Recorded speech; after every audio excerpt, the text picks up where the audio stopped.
14-ാം നിയമസഭയുടെ സ്പീക്കർ തെരഞ്ഞെടുപ്പിൽ ശ്രദ്ധാകേന്ദ്രമായത് BJP MLA O രാജഗോപാലിന്റെയും സ്വതന്ത്ര MLA PC ജോർജിന്റെയും വോട്ടുകളായിരുന്നു. രണ്ടുപേരും ആർക്ക് വോട്ട് ചെയ്യുമെന്നതാണ് എല്ലാവരും ഉറ്റുനോക്കിയത്. PC ജോർജിന്റെ വോട്ട് അസാധുവെന്നത് വോട്ട് ചെയ്യുന്ന ദൃശ്യങ്ങളിൽ നിന്ന് തന്നെ വ്യക്തമായിരുന്നു. ബാലറ്റ് പേപ്പർ കൈപ്പറ്റിയ PC ജോർജ് വോട്ട് രേഖപ്പെടുത്താതെയാണ് ബാലറ്റ് പേപ്പർ ബോക്സിൽ നിക്ഷേപിച്ചത്. വോട്ട് അസാധുവാക്കിയെന്ന് PC ജോർജ് സ്ഥിരീകരിക്കുകയും ചെയ്തു. അസാധുവാക്കി എല്ലാവരും കണ്ടതാണ്. ശ്രീരാമകൃഷ്ണൻ മാന്യനാണ്, അദ്ദേഹം തെരഞ്ഞെടുക്കപ്പെട്ടത് സന്തോഷമുണ്ട്. പി ശ്രീരാമകൃഷ്ണനാണ് BJP MLA O Rajagopal vote ചെയ്തത്.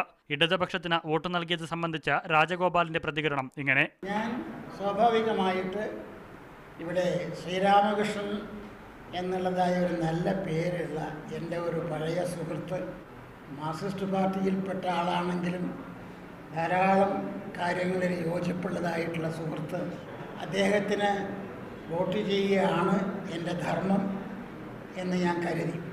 മീഡിയ 1 തിരുവനന്തപുരം.